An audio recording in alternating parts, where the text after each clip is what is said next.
On est des grands mots, mais quand on voit ce qui se passe contre les pompiers, quand on voit ce qui se passe contre le SAMU, quand on voit cette gamine de 14 ans qui est poignardée par ses copines et qui est en sang sur le trottoir en train de se vider de son sang, disait sa maman, enfin, qu'est-ce qu'on fait pour notre société? Alors il y a une solution, on va en parler dans un instant, peut-être, c'est les Corses. Les Corses qui ont décidé de prendre les choses en main. On va en parler dans un instant. La solution, c'est ce qui s'est passé en Corse ce week-end. À Bastia, plus de 600 manifestants se sont réunis samedi dans un quartier populaire en réaction à l'agression d'un jeune homme par des individus qualifiés d'origine maghrébine par les témoins. Ces Corses affirment ne pas vouloir se laisser s'installer la même situation que sur le continent et ils ont décidé de prendre les choses en main. Regardez le reportage. Bashtakouzi, c'est l'un des mots d'ordre derrière lesquels se sont donné rendez-vous plus de 600 personnes à Paeseno. Cette histoire pourrait arriver à chacun d'entre nous. Un rassemblement en réponse à la rixe survenue dans la nuit du 5 au 6 janvier à Furiani impliquant des jeunes de ce quartier populaire de Bastia. Le procureur de la République a renvoyé 4 personnes devant le tribunal correctionnel pour violences volontaires, dont celle qui se dit victime. Mon frère il est à la maison, mes parents sont à ses côtés parce que bon, ils sont effondrés par ce qui s'est passé. Inquiets face à l'insécurité grandissante, les participants se sont rassemblés sur ce terrain de foot pour protester contre ce qu'ils appellent une banlieusisation de la Corse. Le quartier a changé depuis quelques années. Je suis là déjà pour défendre, ma sécurité, ma liberté sur mon propre territoire, sur mon île. Nous voulons défendre ces gens qui pâtissent, qui sont les premiers à pâtir des politiques ou des non-politiques sur les questions migratoires et sur les questions sécuritaires qui en découlent. Hier après-midi, les forces de l'ordre étaient présentes en nombre, mais sont restées en retrait et c'est aux alentours de 15 heures que le rassemblement s'est dissipé dans le calme. Alors, on part tout de suite en Corse en direct. On rejoint Nicolas Battini, président de l'association Palatinou, qui était à l'origine de ce rassemblement. Bonjour, merci beaucoup d'être en direct avec nous. Quand on résume en disant ce que vous voulez, c'est mettre dehors la racaille, c'est ça? Oui, bonjour Monsieur Morandini. M'entendez-vous bien? Très bien, allez-y. Pour commencer. Alors, je vous demandais si ce que vous vouliez faire, c'était mettre dehors la racaille. Est-ce que ça se résume à ça? Écoutez, je pense que le sujet est bien plus global que cela. Il s'agissait nécessairement d'évoquer un certain nombre de thématiques, y compris évidemment la question migratoire, qui, vous savez, en Corse, d'un point de vue local, sont de véritables tabous. Et il s'agissait pour nous de libérer cette parole afin de représenter les classes populaires qui sont particulièrement exposées et en même temps abandonnées par la classe politique locale vis-à-vis de l'insécurité qui naît de ce genre de situation. Mais faire ce type de manifestation, ça veut dire que vous avez le sentiment que les autorités ne remplissent pas leur rôle, qu'aujourd'hui, c'est le travail que peut faire la police ou la gendarmerie n'est pas assez efficace? Et je pense que les services de la sûreté publique font ce qu'ils peuvent. Il ne s'agit pas d'évoquer évidemment les éventuelles défaillances qui ne sont pas dues aux fonctionnaires, mais qui sont dues à des politiques et des politiques locales, mais évidemment, en termes de question de la sécurité et de politique nationale, c'est tout simplement d'organiser une réaction populaire afin de faire entendre cette voix, ce véritable ras-le-bol qui est en train de naître, de se développer en Corse, mais je pense un peu partout en France et en Europe occidentale à ce sujet. Mais l'objectif, en fait, c'est de peser sur l'État, de peser sur les moyens de l'État, ou alors c'est plutôt de peser sur les gens qui habitent dans ces cités et qui mettent la pagaille, de peser sur ces racailles en leur disant « Attention !» On ne va pas se laisser faire. Attention, si vous continuez à mettre la pagaille, si vous continuez à nous attaquer, nous, on va répondre. Eh bien, les deux, si j'ose dire. Dans un premier temps, évidemment, apporter notre soutien au jeune Raphaël, à la victime de cette histoire, et à sa famille, ainsi qu'à son frère Guillaume, qui était présent pour s'adresser à l'assistance. Dans le même temps, vous avez raison. Il s'agit de s'exprimer au nom de ces classes populaires et périphériques qui vivent loin des centres-villes bourgeois sursécurisés et qui pâtissent de l'immigration et de l'insécurité qu'elle entraîne, mais aussi, il est vrai, envoyer un certain nombre de messages dans l'ordre, dans la paix, de façon tout à fait retenue et citoyenne, mais d'envoyer néanmoins des messages très clairs aux quelques éléments nuisibles et particulièrement vindicatifs qui peuvent écumer ce genre de quartier, afin de leur faire comprendre que les profondeurs de l'opinion en Corse sont tout à fait en capacité d'apporter des réponses fermes et publiques à ce sujet. Dernière question, Nicolas Battini. Je vous parle, moi, de violence depuis tout à l'heure. À chaque fois, vous répondez avec le mot immigration. Les deux sont liés?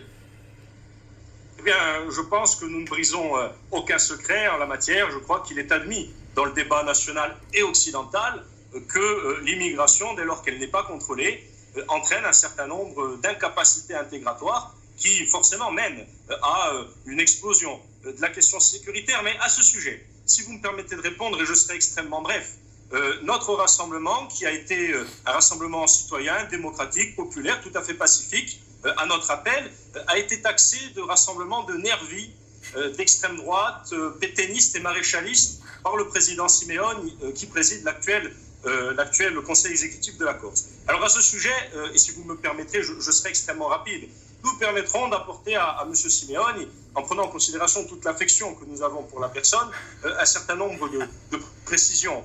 Quant au terme nervi, concernant un rassemblement populaire et pacifique, je pense que les centaines de personnes présentes et leurs familles, ainsi que les milliers de Corses qui nous soutiennent dans la démarche, apprécieront.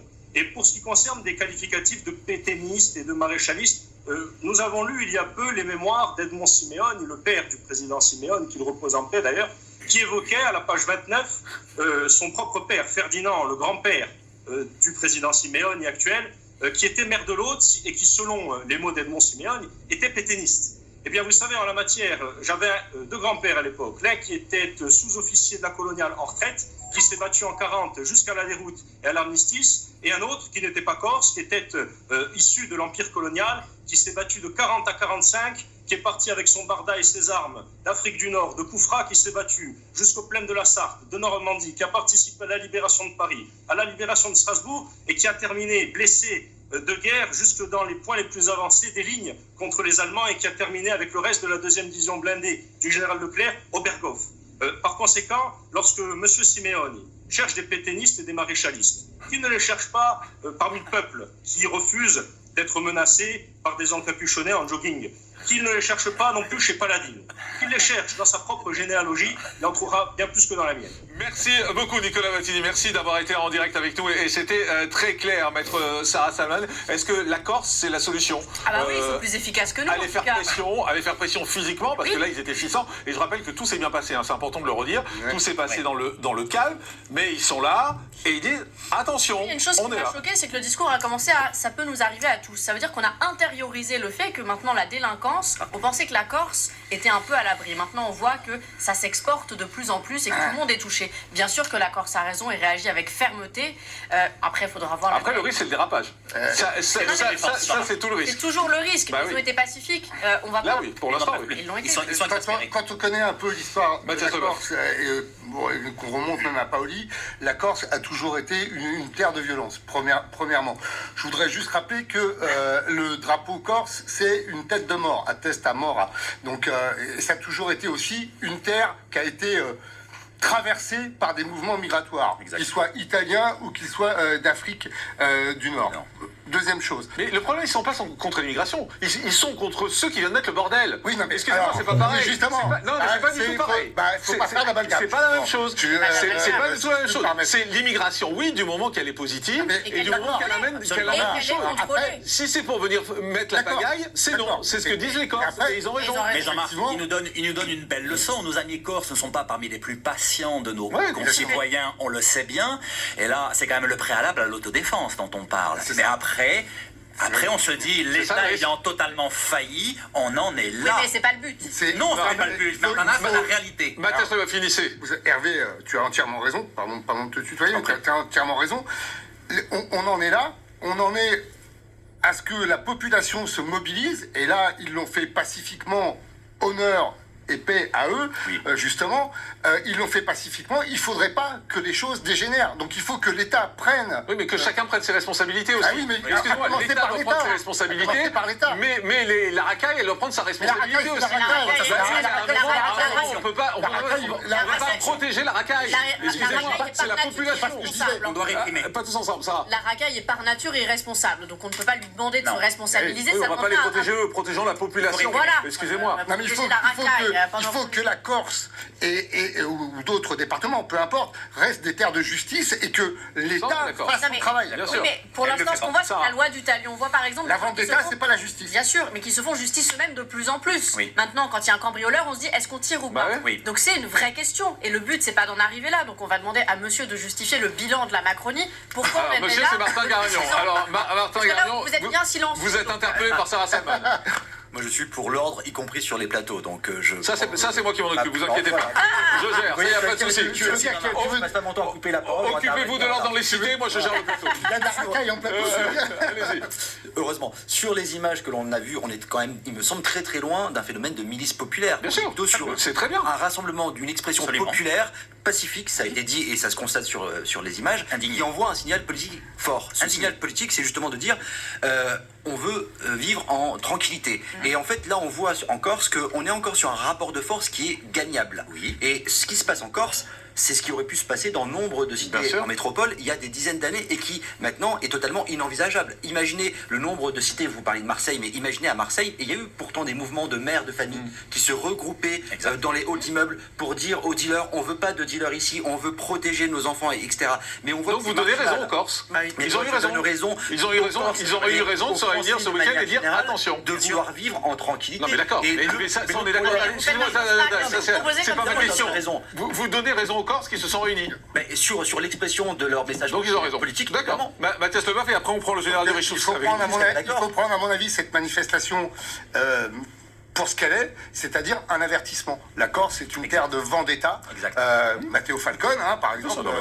La Corse est une terre de vendetta et si l'État... Enfin, il n'y a pas eu de message de vengeance. Non, mais il y a une pression psychologique. Si tu sais lire un peu... On l'a compris.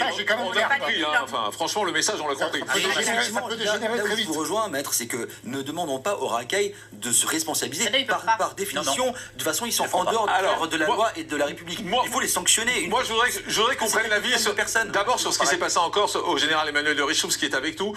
Bonjour, mon général. Merci beaucoup d'être en direct avec nous. Vous connaissez bien les banlieues. Vous avez beaucoup écrit et réfléchi autour de ça. D'abord, quel est votre regard sur la Corse, sur ce qui s'est passé en Corse?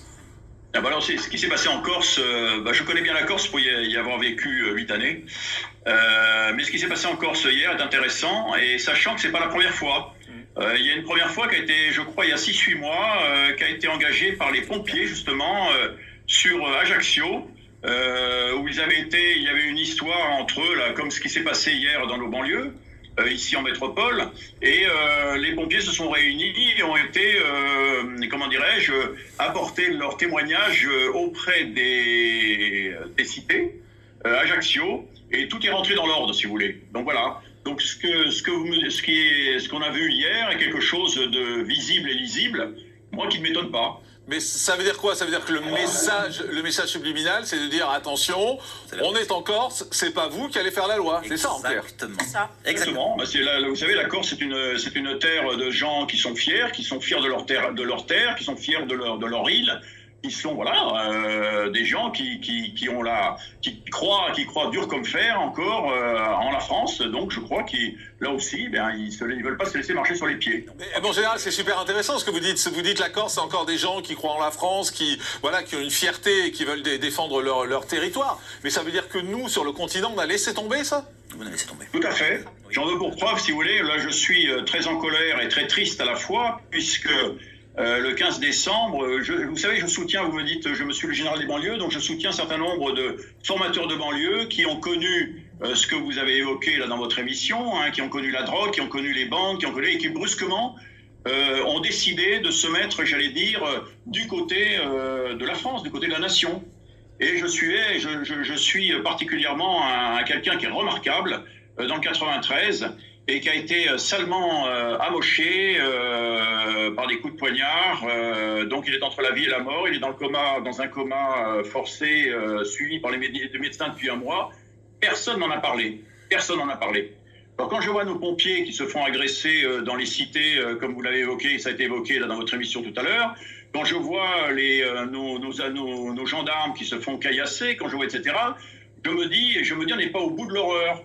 Et quand on voit que ces formateurs de banlieue auxquels je voue une admiration sans borne parce qu'ils travaillent sans filet de façon, j'allais dire, très difficile, jour et nuit, pour sortir cette jeunesse et la ramener vers la France, je me dis que un point de non-retour est atteint et que si la République, si l'État, si le gouvernement continue d'ignorer ces faits, je crois que nous allons véritablement vers quelque chose que nous avions signalé il y a maintenant 2 ans avec la signature de la lettre des généraux, qui montrait qu'on va vers une guerre civile, mais il ne sera plus quelque chose de larvé.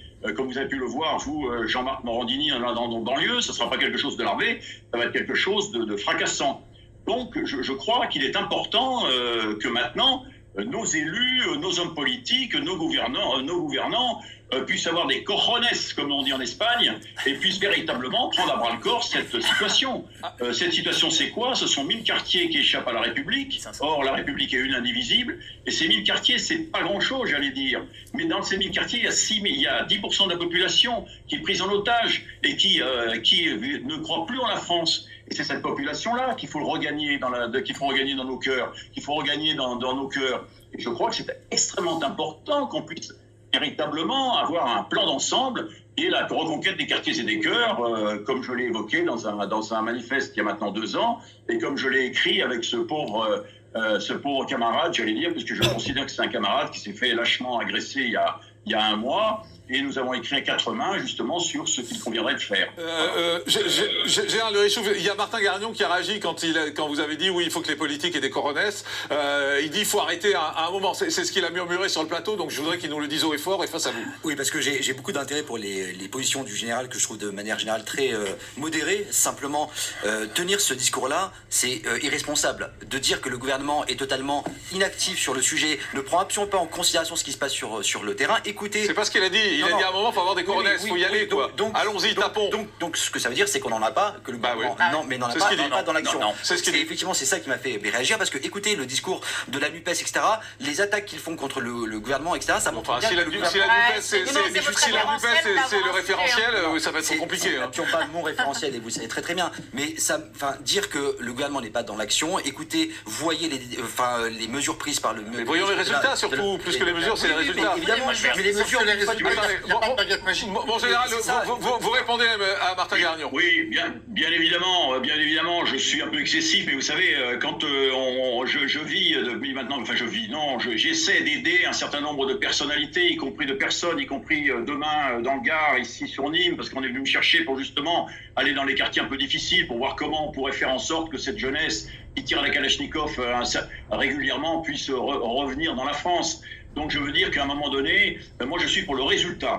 Alors on prend peut-être des décisions, on a peut-être des idées, on évoque ça dans la presse, on évoque ça à la télévision, au journal de 20h, mais qu'est-ce qui se passe sur le terrain? C'est ça qui est important. Qu'est-ce qui se passe sur le terrain? Et moi je suis là-dessus. Donc je dis, mais faites quelque chose, mais faites véritablement, réellement. C'est un combat qu'il faut mener, pour la France, pour notre pays, pour la nation. Et je crois que ce combat, c'est pas le général de Richouf, c'est pas le monsieur le député, c'est pas le monsieur le ministre, c'est véritablement la nation. Et c'est quelque chose de cohérent, mais c'est quelque chose de compliqué qu'il faut mener. Et c'est quelque chose qu'il va falloir mener sur 10 ou 15 ans. C'est pas en 24 heures, on va voir le résultat. Général, juste vous dites, il y a une solution aussi, c'est envoyer l'armée dans les cités. Alors, envoyer l'armée, c'est envoyer l'armée dans un projet. Envoyer l'armée, si j'envoie l'armée demain comme ça ne sert à rien. On est bien d'accord. L'armée fait partie de la nation. Le combat qu'on doit mener collectivement, tous ensemble, les politiques, les ministères, les associations, les gendarmes, les policiers, les recruteurs, etc., les armées doivent s'insérer là-dedans, s'intégrer. Pourquoi? Parce que l'armée fait partie de la nation. L'armée, c'est quelque chose qui est encore, j'allais dire, réceptif aux yeux de nos jeunes qui sont dans les banlieues. Je peux vous dire que j'y suis allé en uniforme, quand j'étais encore en uniforme, j'y suis allé, et les gens ont toujours beaucoup d'admiration pour les armées. Alors je me dis, profitons-en, mettons à profit comment dirais-je, ce petit caractère un peu particulier, pour mettre nos armées dans les banlieues, mais pour faire une mission simplement de quelques mois, de quelques semaines. Il ne s'agit pas d'aller mener la guerre civile dans les banlieues, c'est là hors de question. Général, vous dites les gens ont de l'admiration, et moi j'ajouterais que la racaille a la peur de l'armée aussi. Voilà, c'est peut-être ça aussi qui est intéressant, c'est qu'il y a de l'admiration sur les gens qui n'ont pas grand-chose à se reprocher, mais du côté de la racaille, il y a la peur de l'armée. Moi, j'irai peut-être pas, j'irai peut-être jusque-là, mais tant mieux s'ils ont peur. Si les gens ont peur et ont toujours peur, heureusement, parce que si l'armée ne faisait pas peur, alors c'est le dernier rempart qui s'écroulerait, si vous voulez. Et je crois que vous avez évoqué l'armée dans les banlieues. Donc, si vous voulez, je ne vais pas revenir sur le déroulement de toute cette affaire-là, que c'est une affaire assez complexe et j'espère que vous me donnerez l'occasion d'en parler parce que j'ai écrit là-dessus 200 pages, j'espère trouver un éditeur sous peu. Et je l'ai écrit à quatre mains avec justement le formateur avec qui j'étais en lien depuis maintenant 10 ans et c'était quelque chose d'important parce qu'on a sa vision des choses sur la banlieue. Il me disait il y a encore quelques semaines, quelques mois, mon général, nous sommes indépendants et demain nous serons libres. Vous vous rendez compte, c'est quelque chose d'extrêmement grave. Et justement, je me dis encore une fois, il faut trouver véritablement l'art et la manière de reconquérir les cœurs et les quartiers. Et justement, c'est quelque chose que voilà, j'essaie de promouvoir. Et dans cette promotion, bien évidemment, les armées ne sont pas exemptes de cette reconquête parce que c'est la nation complète qui doit s'investir là-dedans. C'est pas tel militaire ou tel autre. Ils peuvent mais, ils ne savent pas faire, ils ne veulent pas faire, ils ne peuvent pas faire. Et donc je dis c'est véritablement quelque chose, une espèce de coalition civilo-militaire, peu importe le terme que vous trouverez, mais c'est véritablement chacun qui doit mettre la main à la pâte pour véritablement reconquérir et redonner confiance à notre pays. Et ben voilà un message d'espoir, un message concret. Merci beaucoup, mon général.